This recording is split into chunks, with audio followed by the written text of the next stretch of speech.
This is Paul Schneider today on the 141st edition of the Sports Untold podcast, also on Rainer Avenue Radio. My special guest today is Shaun Scott.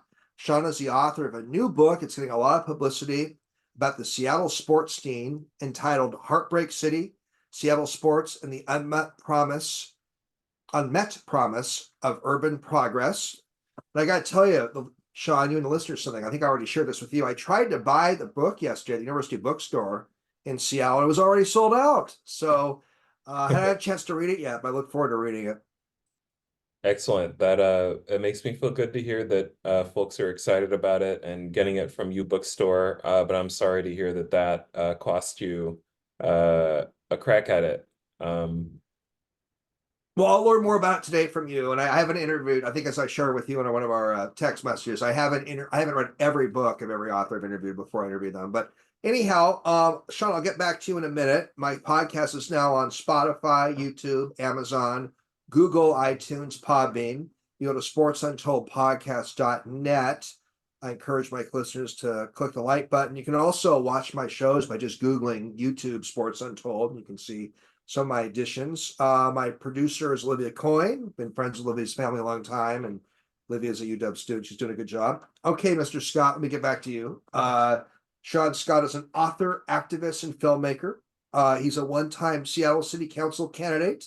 I think you have a New York City tie too, don't you, Shaun?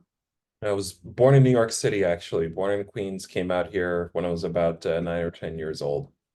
Gotcha. And Shaun's writings have been in Sports Illustrated, The Guardian, all sorts of other publications.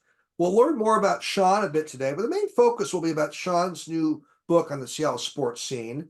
Shaun's doing all sorts of interviews right now. He's going to be speaking soon at the Seattle Central Library, the Museum of History and Industry. And Shaun, I appreciate you stopping by and coming on the Sports Untold podcast as well, also on Rainer Avenue Radio.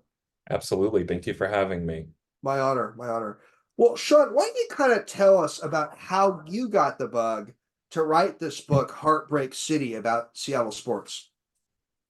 Well, Heartbreak City was written at a time when so much of our civic life, our private lives really were in a state of upheaval as a result of quarantine and the COVID-19 pandemic. It was written, researched, conceived, uh, starting 2020 through 2021, 2022, earlier on this year. And I knew that I wanted to write a book about a subject that um, I could speak about and talk about and be passionate about at any time of day. And those two interests for me were Seattle politics and Seattle sports. So I knew that this is really a kind of a story about the search for civic connection, such as the kind a lot of us were denied during quarantine and during the disruptions of the last couple of years, and understanding that our sports, in a lot of ways, have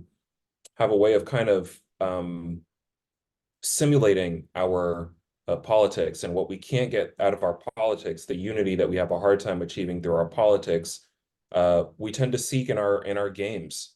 So that was really kind of the genesis of the book project and the idea. And so just really excited to be able to speak with folks about it after working on it for so many years.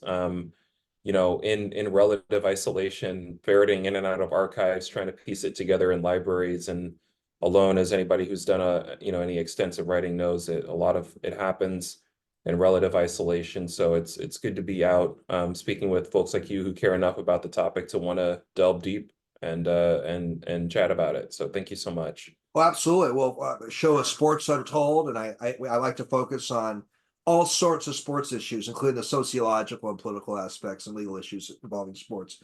So I always learn something from an author when I ask this question. And I'm going to ask you a question about how you got the title of the book. How did you come up with the title of the book? Is Heartbreak City, Seattle Sports, and the Unmet Promise of Urban Progress. Tell us how you came up with the title, and what is the unmet promise of urban progress with Seattle sports?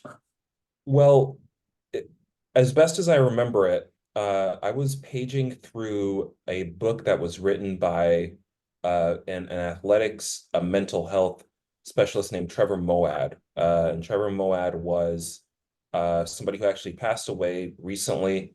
was Russell Wilson's kind of go-to a mental health guru.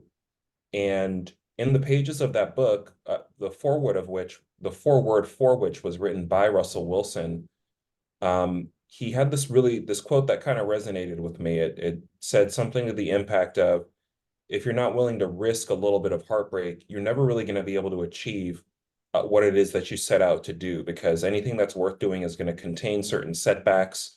It's going to really test your resolve. And I found that that was a quote that resonated quite a lot, not just on the athletic pursuit side of it, but also on the political side of it. Now, when we talk about what the unmet promise of urban progress is, we look at a city like Seattle, which is certainly one of the more progressive, seeming, if not progressive, actually metropolises in the country.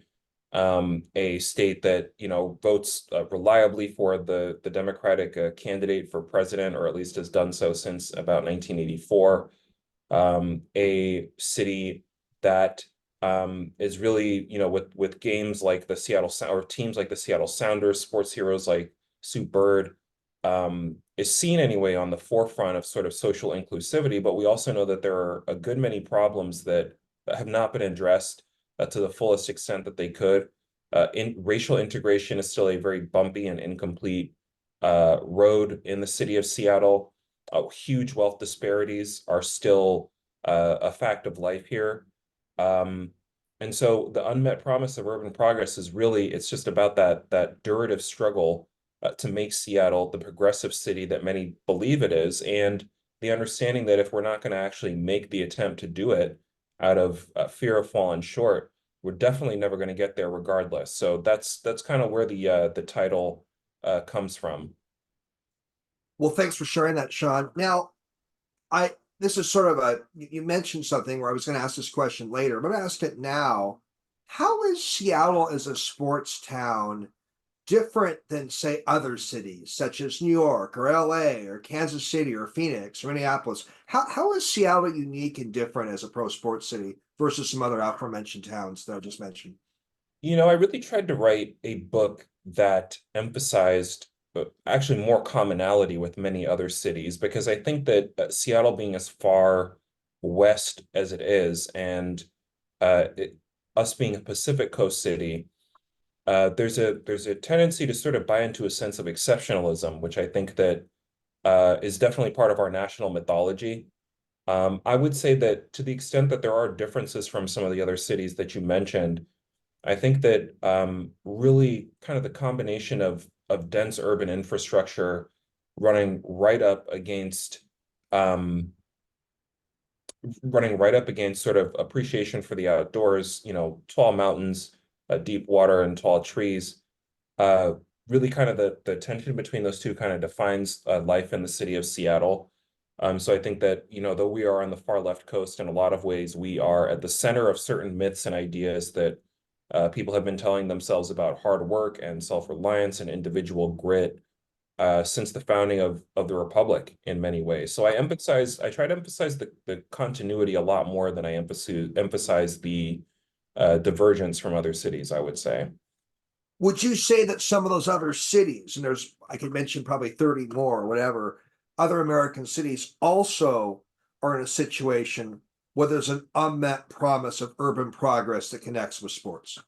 I would definitely say so. I think that the history of displacement of so many great American ballparks, the expenditure of public funds on great sports facilities, the sort of use of um, sports symbolism as sort of a guise of racial progress in lieu of actual economic and racial equity. Those are facts of life in many, many cities like Seattle. And I certainly focus on those in Seattle, but I think that there are certain trends that definitely transcend our individual city. A lot of stuff there. And I want to ask you something else about your journey as a sports fan and as a person. I read that when you were younger, you became a fan of Kendall Gill, who played for the Seattle Supersonics. I was a Kendall Gill fan. He played for the Sonics in the about the mid '90s era, and he was a very fun Sonics player to watch. And Kendall apparently had some mental health issues that he was facing when he played for the Sonics. Kind of tell us about how Kendall Gill and his mental health issues sort of affected you as a sports fan and as part of your growing up years. Absolutely. I tell you what, I remember really vividly, this was the spring of 1995 when Kendall Gill, on the 1994-95 Seattle Sonics, a starting shooting guard, if I remember correctly, uh, was diagnosed with depression. And that diagnosis was made public. Uh, Kendall Gill did not earn a lot of fans as a result of that diagnosis. He was pilloried in local media. The question was asked if Kendall Gill was averaging 25 points a game and dishing out 12 assists, would we be hearing about his depression? I remember my dad calling into KGR 950 to push back against a radio show host that was sort of leading the charge and ridiculing Kendall Gill for this mental health diagnosis. And it just makes me think of how far we have come in our understanding of not just mental health, but also labor rights in the city and in this country. You look at Seahawks games these days and you see Tyler Lockett, one of the most accomplished wide receivers in franchise history, but the Seahawks doing spots about mental health, doing spots about his own individual struggle with depression, making it known that grappling with self-doubt, grappling with low self-esteem does not make you less of a man in this arena, this pop culture arena that valorizes great able-bodied men who are able to execute, dramatic physical feats. It took quite a lot of bravery for Tyler Lockett to come out and really cut against a grain that only, a few short years earlier in the grand scope of human history, 20, 25 years is nothing. And right here in the same city, players like Kendall Gill had been ostracized for. So it makes me, you know, kind of optimistic to see the progress, at least on the discourse on that topic. Now, our politics have quite a way to go to actually follow up with or to catch up with where the conversation is around labor rights in this city, but certainly a source of optimism when you sort of compare where Tyler is at now with where Kendall was in 1995. I'll tell you, so I was in law school at the time when Kendall Gill was playing for the Sonics, that 94, 95 era. I remember talking to some sports fans, like, he's such a cool, studly guy. Why is Kendall upset? What's his problem? But you go back, fast forward about 3 decades, I think people do have a little more understanding of mental health issues now. Right. Absolutely. Absolutely. Yeah, well, I wanted to kind of learn a little more about your Kendall Gill experiences as a Kendall Gill fan, how it sort of ties into where you are now as a sports fan. Mhm. I had a question from a friend of mine, an attorney friend, and I want to tie this question in the general topic of segregation. When did Seattle high school sports become integrated? When did Seattle high school sports become integrated? I would have to say it could not have been too much earlier than the actual effort to institute integration in our schools, which began in earnest with the busing mandate that that was implemented in, I believe it was 1978. At that time, Seattle schools were at risk of being sued by the federal government for being out of compliance with a federal civil rights law, so that uh, city leaders and the city of Seattle was forced to take action. Busing was implemented. It was not a, a, a popular measure, though it was effective. There are so many Seattle luminaries that grew up in the era of forced busing. Lynn Shelton, Sir Mix-a-Lot, Lindy West. An article was written in The Stranger sort of explaining, I believe this was published in about 2015 or 16, sort of explaining that attempt at forced busing made Seattle a much more cosmopolitan city culturally. So I would have to say, and I hazard to say this because I haven't done the research specifically on the specific integration of the school sports, but I do know that the integration of our schools as an attempt began in earnest in 1978. Um, that has been a bumpy and incomplete ride. I mean, I believe it was in 2007 where the U.S. Supreme Court found that Seattle and Louisville, Kentucky were two of the least integrated school districts in urban America in the United States. So that we have quite a long way to go on that question, but I think that that has been a generational contest to make Seattle a genuinely more inclusive city that reached an inflection point at around the same time that the Sonics were going on their title runs in 1978 and in 1979. So we had the spectacle of sports fans cheering for a mostly Black team, cheering for, as a matter of fact, a UW football program led by a Black quarterback at the exact same time that there were sort of white Seattleites anyway were grappling with the long legacy of Jim Crow, which extended out of the South and into the Jim Crow Northwest, unfortunately. So Brown versus Board was decided in 1954, the famous racial integration case. And I know for a fact, I just thought of something, there were blacks and white players, for example, at Garfield High School playing basketball together in the 50s and 60s. So Mhm. maybe defining when things got integrated might be open to some interpretation, perhaps. You would definitely have to look at, and I think that that's definitely the case. I do remember at a bill signing for uh, House Bill 1474, a bill that was recently passed in the Washington State Legislature that um, was intended as corrective action for the long legacy of residential segregation in Washington State. Jay Inslee had mentioned, sort of playing some games in Seattle high schools where Larry Gossett was present, for example. So yeah, you would definitely have to probably go back and do a lot of the history, but I would say that en masse and in a substantive sense, you're probably not going to find a whole lot of racial integration until the schools themselves become racially integrated, which took many years after Brown v. Board for sure. I'll tell you something. I grew up in that busing era. I started school in the 70s. I remember it very well. Now, kind of an interesting trivial pursuit type question. Seattle was the largest city in the country to desegregate the public schools without a court order.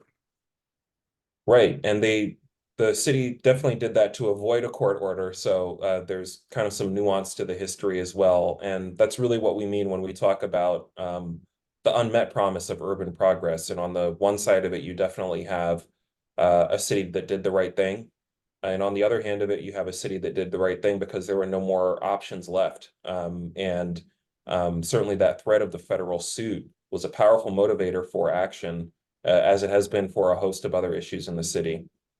There's also, well, we're going to move on from the busing subject, but we could talk all about that. But there's also an interesting kind of shift where a lot of liberals and progressives, blacks, whites, people of all sorts of ethnicities started questioning busing more by the early 80s or so. So there's that aspect as well to busing in Seattle. But yeah, that's a whole other conversation.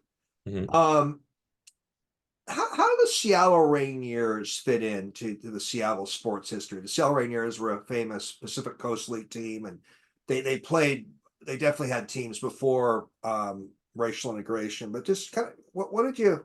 What are a couple nuggets you found in your research with the Seattle Rainiers and their history to Seattle? Well, they were such an important baseball team. The first episode that comes to mind when I think about the Seattle Rainiers is the episode in 1938 when federal, local, and city tax agents descended on a civic stadium in Queen Anne and raided the baseball stadium and the baseball team's coffers because of unpaid tax debts.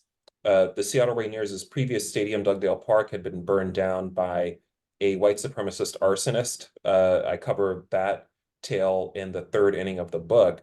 As a result of that stadium being torched, the team signs a deal with the city that says, hey, in exchange for a certain amount of your gate revenues, we'll lease you the ability to play in a Civic Stadium in Queen Anne. The team was unable to meet its financial obligations. There were a number of both federal and local New Deal projects that required quite a bit of public expenditure. So there was really not much of a public appetite for a tax evading baseball team. And so during a September 1937 or 38 game between the Rainiers and the visiting, um, I think it was the Sacramento Salons, uh, the team gets raided. Team officials are trying to hide money in the pockets of the manager. They're stuffing money underneath the bases to hide it from taxmen. And it was a very embarrassing spectacle. So what it makes me think of is, as bad as things get with the Seattle Mariners, and things have been pretty dry these last 21 years or so, until we see the IRS actually fleece the Seattle Mariners before a nationally televised audience. We have to keep our heartbreak for the Mariners in perspective, and realizing things have gotten pretty bad with our baseball teams historically here in the city. Shaun, that's an incredible story that in about 1937 or 38, there were IRS agents that were crashing the Seattle Rainiers game. That's an incredible story. Right, it sure is. And that's covered in the third. The book is divided up not into chapters, but into innings. So the third inning, which deals with the 1930s, covers that story a bit.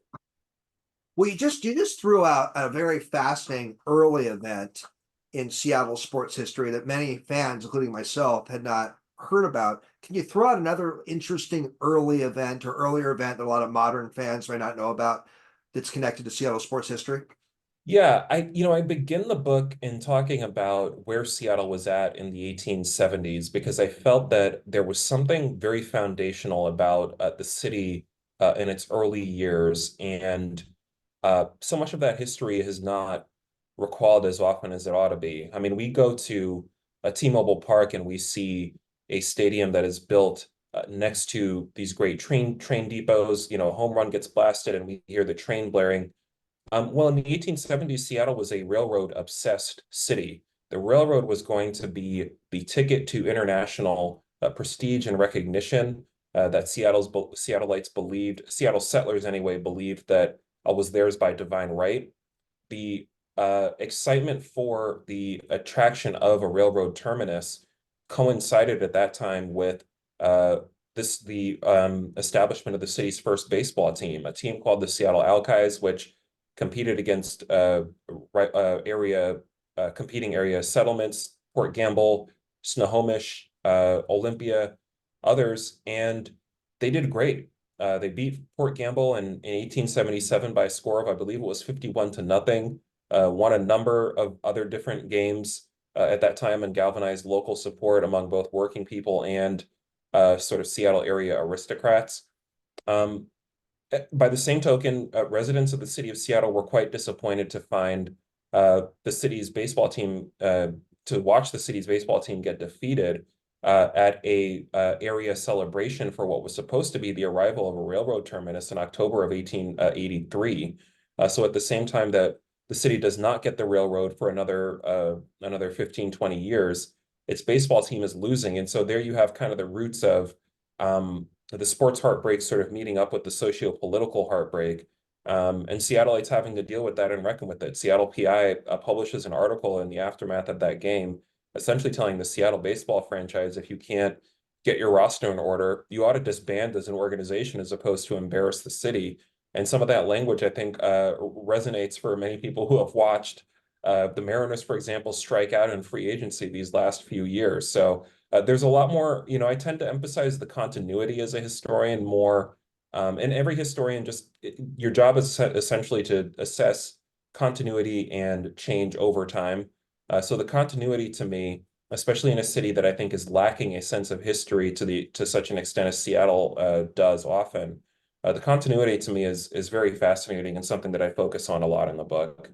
Incredible. Back in the 1880s, there were issues with pro teams, or I guess you can say quasi pro teams, whatever, in Seattle, right?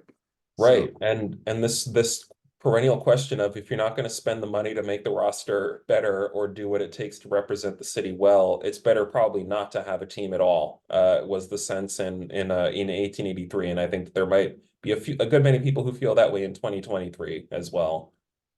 we just threw out some great historical nuggets about the Seattle sports scene in the 1880s and the 1930s. It's just really fascinating stuff here, Shaun. Shaun, I got something to ask you. And, I read a description of your book, and apparently, I don't want to put words in your mouth. Tell me if I'm on the right track. But apparently, you have some criticism of the city of Seattle when they do big cleanups for, say, the baseball All-Star game in 2023. Do I have your general take on that down correctly? I'll make sure I don't mischaracterize here. your point of I, view? I definitely do take issue with the efficacy of the policy of homeless sweeps of homeless encampments as a measure that during the pandemic was recognized by the CDC as one that violated public health guidelines, that is a policy that has existed in Seattle since the 1930s and has not done a whole lot to actually address and alleviate the issue of homelessness in the city. So that is something that definitely comes up as a recurring historical spectacle in the city of Seattle, going all the way back to the Great Depression. You see it again in April 1995 when the NCAA Final Four men's basketball tournament is hosted by the city of Seattle at the Kingdome. A number of protesters attempt to bring attention to the plight of people experiencing houselessness in the city of Seattle. That encampment is swept and all 17 demonstrators are arrested. And so I just feel that when we're looking at a similar problem is one that existed in the Great Depression, where Seattle police were authorized to set fire to homeless encampments. Again in 1995, again in when the city hosted the MLB All-Star Game. Um, if we see that we're sort of deploying the same kind of measure to meet a problem that has existed for 90, 100, 110 years in the city, it might be time to change course. So that's kind of where I'm coming from on that side of it. As far as my sort of vantage point on this as a historian. So somebody who I know brought up a point about this, Shaun, and you're probably going to challenge this point, but I want to get your point of view of it. This uh, person said, "Well, somebody has a home, and they're going to have an event at their home. They're going to get their home cleaned up. They're going to deep clean it. They're going to fix it up. Is it wrong for cities to want to fix up their cities for big events?" Oh, I think that there's nothing wrong with a city saying, hey, we want to put our best face before the world. Who wouldn't want to have a city that looks good not only to visitors but to people who are already here? I think that is a perfectly reasonable ambition. What I question is the efficacy of homeless encampment sweeps as a means towards that end, and saying, hey, if we want to be a city that is competitive with other cities and actually looks good on a global stage, uh, July of 2022, the New York Times ran an extensive profile on the city of Houston's attempts to address the homeless population. They were able to get housing providers, local government, and to a certain extent, large businesses on the same page to say the thing that really works to address homelessness is a housing first model, getting people in homes and then having government services to support them and remaining there. So I think there are a good many ways for Seattle to sort of learn from other cities that have had success in addressing the question of homelessness at the root. Houston, who we maintain a not so friendly baseball rivalry with, True. has been on the forefront of this question. And as far as the housing first model, you look at Salt Lake City as well, as another city that has had some success on this question as well. So I think that it's a perfectly reasonable ambition. And I love the question that your friend posed to you there about, hey, isn't it reasonable for us to want to look good? And I think that part of looking good is about being good too. So I think that there's a way that we can have it both ways. So you have a problem with fixing up cities for big events, but you have issues with cracking down on homeless encampments. That's kind of, is that your main point of view? Oh, I think Seattle in a lot of ways shines the most when it knows that there's going to be an opportunity for a close-up. I mean, we look at great buildings like the Space Needle, the Pacific Science Center. All of those were established with public funds to the end of having a great World's Fair here that people are still in many ways talking about, and if not talking about actively, then living in the shadow of and enjoying the legacy of. So I just think that there's ways to look good that also involve doing right by the citizens of our city. Absolutely. 1970s is an interesting decade in sports in America in general. There's actually a book I saw at the bookstore yesterday about the 1970s sports decade. They have to put that one on my reading list at some point along with your book. And I want to ask you locally about the impacts of Warren Moon, who was, I believe, one of the first African American quarterbacks at University of Washington, Lenny Wilkens, who was one of the first African American coaches in the NBA, and Bill Russell, who was also either the first or one of the first coaches in the NBA. Tell us about the impact of those three gentlemen to Seattle sports then and just long term? It's such a fantastic question, Paul, and I appreciate this question so much because I think that the 70s really were a time where, in the immediate aftermath of the civil rights gains of the 1960s, there was a collective cultural awareness that was further along on issues of racial progress than it had been at any point uh, in time prior to the nation's history. And so it was at this point in time where we started to see some of the first widely accepted Black superstars who had mass appeal, not only in Seattle, but also nationally. And Warren Moon, I think, is somebody whose political or sports career was also an artifact of the politics at the time. If you remember, the University of Washington had come under significant fire in the 1960s for findings of institutional racism in its football program, a 10-part Sports Illustrated series that ran in 1968 called The Black Athlete, A Shameful Story, highlighted a number of issues in the establishment of racial quotas for certain positions in the UW football program, certain players being penalized for interracial dating in the football program, the use of racial invective in the football program, so that the corrective part of the corrective measures to make sure that UW did not repeat those mistakes involved having folks on in untraditional, having on African American players in positions that were traditionally denied to them. Quarterback was certainly one of them. Warren Moon struggled in his first couple of years in the city of Seattle and in front of UW fans, confessed to Sports Illustrated that he actually played better on the road as a result of some of the intolerance that he faced from the city's fans.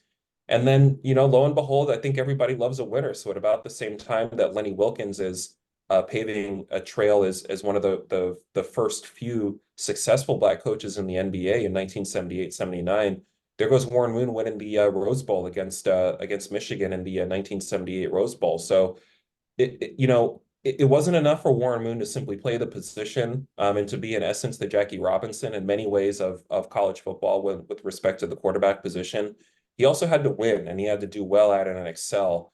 So I think that there's a lot of cause for reflection and seeing maybe how that saga has replayed itself in subsequent sports spectacles, but a tremendously impactful figure and somebody that I know is revered and many people have very fond memories of as a player and one of the first, a real pioneer and one of the first Black quarterbacks to excel at that position when many did not believe it was possible. And Lenny Wilkens and the late Bill Russell have been certainly groundbreaking figures of professional basketball too. They absolutely have. Lenny Wilkens received hate mail upon being named the Seattle Sonics' player coach, and I believe this was 1967 or 68. Is let go for a time, watches a team that he stewards in Portland, watches that team win an NBA championship, and Lenny, being as competitive as he is, when he rejoins the Seattle Sonics, makes it his singular mission to make sure that Seattle is not left behind by Portland. And so, every I really tried to write a book that sort of proceeded as much like a novel as it did a history book. And I think every great novel has compelling characters, storylines that, duck in and duck out, characters that have really strong motivations, a strong sense of place. And I think Lenny Wilkens was definitely one of the more compelling characters, if you will, that I was able to read and research about in the course of putting together Heartbreak City. Well, I had Lenny Wilkens on my show a couple of years ago. It's just such an iconic figure to have a chance to chat with, and it was nice that he came on. And I never got Bill Russell on my show, but what an iconic figure in American Right. history. Um, Olivia has an interesting question. I'm going to try to package it the right way. We were talking about this question before you came on, Shaun, and Olivia is wondering. It's a really fascinating question. How does a fan who believes in social justice, may even be a Democrat socialist, or may be a pretty strong critic of capitalism, Mm. reconcile that with being a hardcore pro sports fan, which is this like the ultimate capitalistic institutions? Olivia, with a fellow UW student. I mean, I was in UW many years ago, many years before Olivia, I but was I was way before you guys. So right. And leave it to a Husky to write or to right and phrase such a great question. When I see sports in Seattle in specific, I see in many ways the triumph of a collective spirit. Most of, I mean, it starts with the fact that in most of our major leagues, the players are unionized. So that is organized labor that we are watching play these games in baseball, football, basketball. Uh, Most of our, or many of our concession stand workers unionized as well. Uh, Often as not, these games take place in stadiums that would not have been possible without large gobs of public funding. We have public transit systems that really serve as feeder lines to and from these stadiums. So that in one sense, I think there's definitely something to the idea. Olivia has really hit on something very important, that sports can be hyper-capitalistic in their valorization of individual grit and the individual overcoming adverse circumstances in pursuit of triumph. But I also think that the values of teamwork, and certainly the massive public investment that we see, without which our sports would not be possible, speak to a different sort of way of interpreting and looking at sort of what we're seeing. So I definitely tend to emphasize about a lot more the collective nature of many of our sports, and I think that when we're are at our best, that's how we actually tend to function as a society, when we're looking at things from a teamwork perspective and trying to solve problems collectively. We're often a lot better off than we are the other way. You bring up something there about, although they're capitalistic institutions, the National Football League, the NBA, the NHL, and the MLB, for example, the MLS, all those leagues are capitalist institutions. Yet the owners are not afraid to ask for government help frequently. So there is a little twist there, isn't there? So Right. I mean, I think it's definitely the case that our some of our sports leagues are some of the most shining. I mean, if they're hyper capitalist and they're not socialist, somebody ought to tell them, because maybe they would be kicking back a lot of the money that they receive for some of the stadiums. But we wouldn't have it that way, because I think that people are inspired to see collective civic action meet big problems. I mean, we wouldn't have the Seahawks or the Mariners in the city if it weren't for dramatic collective action in the form of the passage of the 1968 Forward Thrust Bond Initiatives, which said, hey, in order to become a great city, and in order to be a city that's going to compete with other cities, we need great public works, and a public stadium is going to be, a publicly funded stadium is going to be part of that. So I definitely think that there's a different way of sort of interpreting what we're seeing when we're looking on the field, for sure. But I love that question by Olivia so much. she's a smart young lady. Well, let me ask you about. I want to ask about some of the 1990s stadium battles that occurred in Seattle, but I want to kind of ask about something else first. You mentioned how so many stadiums and arenas are publicly funded, but the Seattle Kraken remodel may have involved some tax exemptions, but it didn't involve direct public funding. That's my understanding for the most part. What do you think of the Kraken remodel of the Key Arena, which is now Pledge Arena? And also, do you think the Kraken has done a good job reaching out to communities of color and the LGBT communities? It's a really cool way of sort of framing what the Kraken are about and what they represent to the city. I think about the fact first, I mean, historically, it is the case that the building that became Climate Pledge Arena was the Seattle Coliseum, and that was built with public funds. Let's be clear about that part of it. Without federal funds, the large influx of federal funds for in advance of the 1962 World's Fair, the Coliseum would not have been built. It is definitely the case that Amazon, I believe it was responsible in 2017 or 18, beginning 2017 or 18, was responsible for the renovation of that facility. And, and I think that what the Kraken individually as a team has sort of been able to tap into is a longer hockey history that's existed in the city for over a century. The Seattle Metropolitans actually used to operate the Seattle Ice Arena, which was located on Fifth Avenue, as a community iceplex. When the team wasn't playing there, they would have an orchestra come in, and so you go back and look at advertisements from 1917, 1918, when they were going on Stanley Cup runs, and people were able to sort of just go there and skate. Now, the Seattle Ice Arena, and I described this in the first inning of the book, was a segregated arena, so that the city was celebrating the Seattle Metropolitans in 1917 and then again in 1919 go on their Stanley Cup runs. But that was all white fans that were enjoying that spectacle because the Seattle NAACP had found that Black attendees had been barred entry and discriminated against. It's fortunate to see the Kraken understand that we don't want to replicate those aspects of our history, obviously, and you're struck by the diversity. I mean, I have so many hockey fans in my life who are people of color, and it's kind of funny because growing up, a black kid, even in Seattle, hockey was sort of seen incorrectly as a white sport or coded as a white sport, which couldn't be further than the truth because it was actually the Micmac people of the area that became Nova Scotia that indigenous nation that originated hockey. So it's really cool to see us sort of returning to sort of our more inclusive roots that I think we tend to forget about. And the Kraken and seeing as many, a diverse a fan base as they have be united in support of that team has been really awesome to see for sure. Could you see what the Kraken are doing in reaching out and being inclusive to all sorts of different like non-traditional hockey communities? Could you see this become more of a national thing where the NHL becomes a sport where there's a lot more fans of color, for example? Could you see this thing maybe going beyond Seattle? You should hope so, and I would think that Seattle would be a model for fan engagement, and this is something that actually is consistent in our history as a city. Um, when Seattle fans get behind a team, and this might speak to the question that you asked earlier about what sort of differentiates Seattle from some other cities. I mean, there's an nth level fan engagement factor that um, is really, really pervasive and has been for 50, 60, 70 years in the city's history. I mean, the Sonics used to set league records for league attendance when they played in the Kingdom in 1978 and 79. It's disputed about which West Coast city originated the wave, but Seattle was definitely one of the first.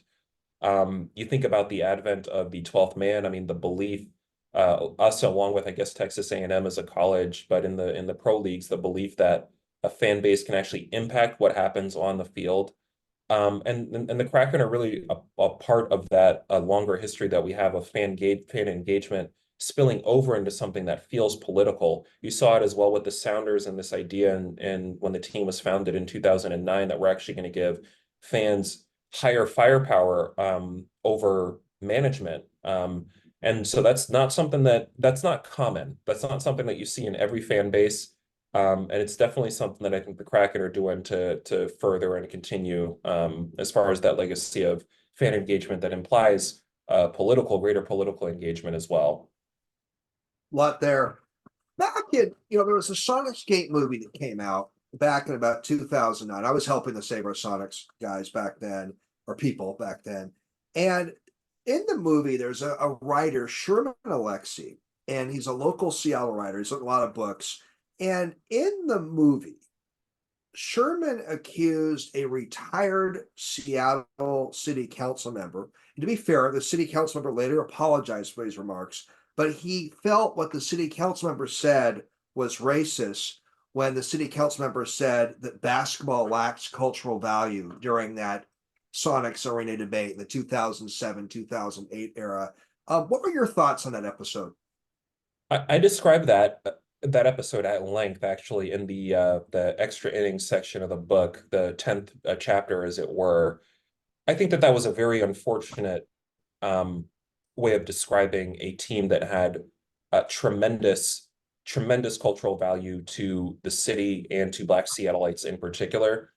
Uh, in the book, I talk about, well, hypothetically, what would it have meant for somebody to have said something similar about the Seattle Storm or the Huskies in football, and how that would have landed for the thousands of women and LGBTQ plus fans who had finally seen themselves represented in the arena of sport via the triumph of the Seattle Storm. What that would have meant for young people if somebody had said that the Huskies contribute no cultural value. And so I think that it was smart of Councilmember Licata to recant or at least to apologize for those statements. The impact was nonetheless felt. And I think for many Black Seattleites who watched the Sonics depart, in 2008, this was a period of time where the Central District was being frittered away, and a community that was forged against tremendous odds was evaporating seemingly in thin air. And it felt to many Black Seattleites that everywhere you looked, Seattle was becoming a much less Black city. And the departure of the Seattle Sonics, I think, was a figurehead of that unfortunate trend. Now, I think there's another side to this history as well that we don't talk enough about, and it's the fact that Seattle was really one of the few cities in the last 30 years to say enough is enough with respect to doling out public funds for billionaire sports leagues. And I've talked at length actually with my good friend and mentor, Representative Frank Chop, who was in the state legislature at that time, and said, look, we were facing an economic forecast that was not looking great. I mean, the Great Recession had not hit, but there were early inklings that something was seriously wrong with the housing market, both locally and nationally. There were real expenditures that needed to be made for social safety net spending. Those were going to have to come perhaps at the expense of some of this public funding for some of these arenas. So at the same time that we mourn the Sonics and that we want to see the team come back, we also have to recognize and be proud of the fact that Seattle was one of the few cities that said there are better things for us to be spending money on, especially since we just got done doling out public funds for stadia for both the Mariners and the Seahawks. So it's a very complicated story, and we have to be able to hold space for a number of different emotions. Among them being anticipation and a sense of hope that the Sonics are going to come back over the next couple of years, as it seems like they might. Growing up and being in Seattle pretty much my whole life, the 1990 stadium battles, which you alluded to earlier with the Mariners and the Seahawks, definitely big parts of Seattle sports history. Can you just share a nugget or two about those battles? I know you can probably go on for hours about them, but do you have any just like a nugget or two you can share about each one of those battles? Yeah, well, I think about the comparison between the 1995 stadium uh, vote and election for the facility that eventually became what we now know of as T-Mobile Park, and comparing the fates and fortunes of that vote with the 1997 stadium measure for the football stadium that eventually became Lumen Field, where the Seahawks and the Sounders play. The sense at the time, and to summarize for readers or for listeners who might not be familiar with this history, uh, uh, Seattle King County voters vote down a proposal for a stadium in September of 1995. The Mariners go on an improbable win streak, capture the division, make it all the way to the ALCS, and sort of force the hand of the state legislature to call a special session in order to authorize funds to build the stadium that voters had just a few months prior or a few weeks prior had voted down. Uh, and so technically that was an unsuccessful, if we're talking about just electorally, that was an unsuccessful vote. More people said they did not, by a very slim margin, more people said that they did not want to see a new baseball stadium than said that they want to see one. The subsequent vote for the 1997 facility, which was heavily funded by Paul Allen, was successful. A slim majority of voters said we do want to publicly fund this facility. And part of the reason why was because it was a stadia that paid for itself in various taxes and lodging fees and things of that nature. So as opposed to a straightforward corporate giveaway, as it was seen in the case of the baseball stadium, having a stadium that actually did something to sort of pay its own way was a lot more palatable to voters. And I think that says something about the Seattle electorate, where it was at that time and perhaps where it was now, and saying, hey, we want to have circuses, but we don't want to have the circuses at the expense of bread. We want to have these great sports spectacles, and we want to be competitive with other cities, but we also want to make sure that we're taking care of our basic priorities. So I think that the city at that point in time revealed itself to be a very reasonable electorate, at least if you're comparing those two stadia votes as a sort of snapshot about the mood of the electorate in the middle 1990s. One thing I do want to share, Shaun, as part of the history of the 95 Mariners stadium effort is technically the state legislature did put together a different package than 95 King County vote. It was a slightly different package they put together. Right. It was. That's definitely the case. I was just comparing sort of the mechanics of the special session could have been, and actually has been, a book topic on its own. Art Thiel, who's really kind of the one of the deans of Seattle sports writers, and I was fortunate enough to have him blurb or give a blurb for my book, has written a story or written the definitive book about that 1995 team. But just comparing the two elections in the September 1995 election versus the election that took place in 1997, very interesting sort of for people who are real wonks about, I mean, public space, public funds. I mean, you could really sort of dig quite deeply and find quite a lot of lessons about what public voters found palatable versus not, and comparing those two elections for sure. Art definitely knows his stuff. Definitely a good Seattle sports historian. I got a couple more questions, Shaun, and you've been so generous of your time. And I recommend to my listeners that they read Shaun's new books, Heartbreak City, Seattle Sports, the Unmet Promise of Urban Progress. Okay, I've asked these two questions to about every guest since late 2019. You're a sports guy, a historian, an activist. You're a perfect guy for me to ask these two questions to. Who is a living sports figure? It could be a commissioner, an owner, a player, somebody who's still with us in the sports world you would enjoy interviewing or spending time with, and who's a deceased sports figure in history you would have enjoyed spending time with. Living, you know, I'm it's really cool to hear that you had the opportunity to speak with Lenny Wilkens. I think he would be at or near the top of that list. I would have to say deceased. Um, you know, Helene Madison is somebody who I did not know anything about for the most part before going into researching this book, but learning about her as Seattle's first individual homegrown sports superstar, a swimmer who really put the city on the map in her triumphs in the 1930 national championships in Miami, and then again in the 1932 Summer Olympics in Los Angeles. Somebody who led a very hard life in her later years after sort of the glitz and glamour of her career as a youth athlete had faded, but somebody who symbolizes, I think, kind of the heart and the tenacity that make us attracted to our game. So I would definitely have to say the swimmer Helene Madison, who was a product of Wallingford, who learned to swim not too far from where I'm sitting right now at Green Lake, was somebody who was a tremendously inspirational figure. And I think somebody who got it on a fundamental level about what it meant to represent Seattle through sports.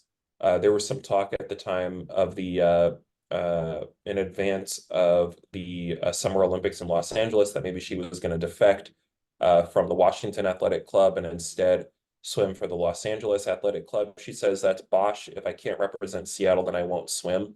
And so I think in this era of free agency where, you know, players have to exercise their labor rights to get the best deal for their talents. Certainly nothing to criticize about that. It's also the case that many fans sort of grow attachments to many athletes that end up leaving pretty quickly. I think it was pretty cool to see somebody who understood what it meant to represent a city as an individual athlete a century before, almost a century before our time, and many decades before the era of free agency. I think it was pretty cool to see. Or Well, I to love you sharing Lenny Wilkens as your living sports figure you love to chat with. I love you sharing Miss Madison as a deceased sports figure. And reason why I like those two questions, I get such phenomenal answers. Um, okay. You research in your research of your book, you did a lot of research about Seattle history. Who's another deceased person in Seattle history you would have loved to have spent time with, and who's a living figure in Seattle history? Could be a community leader, a player, a politician you would enjoy spending time with and interviewing.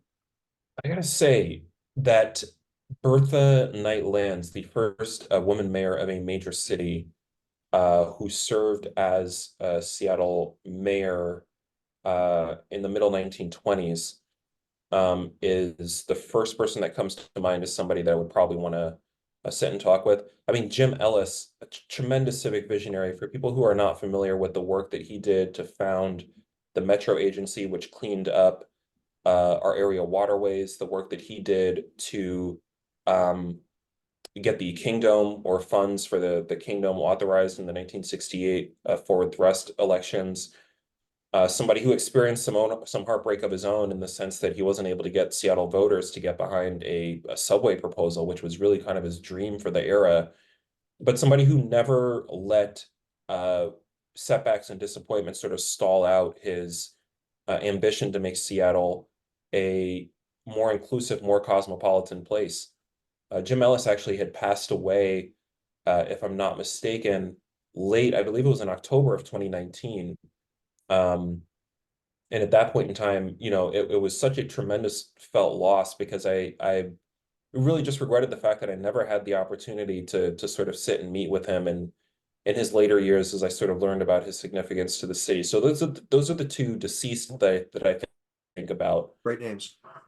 As far as living, I mean, there's so many of whom I've actually had the opportunity to meet and talk with. I think about now County Council member Teresa Mosqueda, somebody who's been a tremendous inspiration for so many people in the city as well. There are almost too many to name living, but I think that's one name that really sticks out to me at this particular moment right now. You probably wouldn't turn down a couple hours of Bruce Harrell, though, would you, the current mayor? It'd be fun to watch a game with Bruce Harrell. I know he's an avid Husky fan, and I suppose I'll leave it at this, Paul. I think that we would have quite a bit to talk about. Okay. I'll leave it there. He's definitely a more definitely a centrist Democrat in a lot of ways. You guys probably have some different opinions on some stuff. So, but you would agree Slade Gordon, the late Slade Gordon, U.S. Senator, definitely played a big role in Seattle sports, in particular on some of the baseball stadium issues. Would you agree? Slade had a big role, didn't he?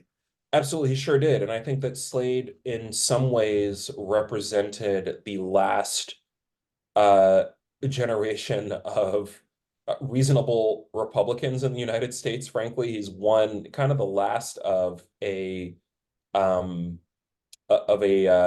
a pedigree that has unfortunately become too few and far between. I mean, you look at some of the policies that somebody like Slade Gordon, even to a certain extent, somebody like Richard Nixon, who was a Republican but founded the Environmental Protection Agency and actually tries to recruit Jim Ellis to be the first director of that in 1970. I didn't Many know of his that. policy proposals, seem downright social democratic, relative to sort of what so many Nixon on the right signed are Title adhering to these IX. days. You know? Yeah, I mean, so you Yeah, have a lot of that kind of. So you see that there's yeah. been kind of a descent in our political discourse in general over the last generation or two, and wondering what it would look like to not have to live in times that were, I think, as strange as they are now. Shaun, this may be one of my last questions. This is probably a tougher one, but I want to get your take on this. So, congratulations to Shaun. There was an excerpt in his about his new book in the Seattle Times today. There was they focused on the Seattle Sonics from 77 to 79. So pretty cool that Shaun's book had an excerpt today in the Seattle Times. I was reading it online before I interviewed you, and you describe Spencer Haywood and Lenny Wilkens in your book as tokens of integration, Mhm, providing audiences with a figment progress on the field of play. It ends mhm, with under pressure, progressivism faded away. I mhm. see that some Seattle Times readers in the reader comment section really challenged some of your thoughts on that. Why don't you elaborate more on how you feel Lenny and Spencer were tokens of integration? Well, I think that it has to do with whether or not we believe social progress is about uh, certain individuals, exceptionally well-talented individuals in the public eye, uh, whether or not progress has to do only with sort of furthering their individual careers, or whether or not the work of social progress is a collective effort that has to do with bettering communities as a whole. Certainly, I would never say that representation is unimportant. As a Black Seattleite, I look at and take so much resolve and inspiration from their careers. I could imagine, if you were somebody who's not used to seeing yourself represented in sports from in sports or in public affairs in any walk of life, you would feel the same way about somebody like Sue Bird, or you would feel the same way about somebody like Megan Rapinoe. Maybe feel the same way about somebody like Betty Lennox, who was the 2004 NBA Finals, WNBA Finals MVP. But I also think that maybe communities shouldn't have to be quite so resilient. Maybe communities should be able to have some of the same supports. Maybe communities ought to be able to have um, a society that is dedicated to the collective betterment of folks from beleaguered walks of life, so that when I describe them as sort of figments of integration, what I'm talking about is the fact that we have a lot further to go than we think we do oftentimes, and a lot of those sort of individual stories of individual success have a way of making us think we're further along on that journey than we might actually be. Lot there. We could talk for hours.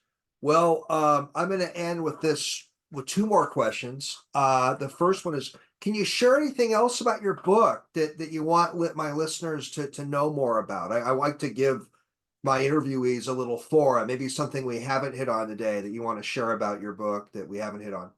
Yeah, my attempt was to really write the first comprehensive history of Seattle and its relationship to its sports. There's not another book, at least not one that's written by a single author, that um, sort of exists. And so anytime that you're the one who goes first in a sense, you have the ability to sort of look at a very, very fresh body of research that hasn't been so picked over and teased over.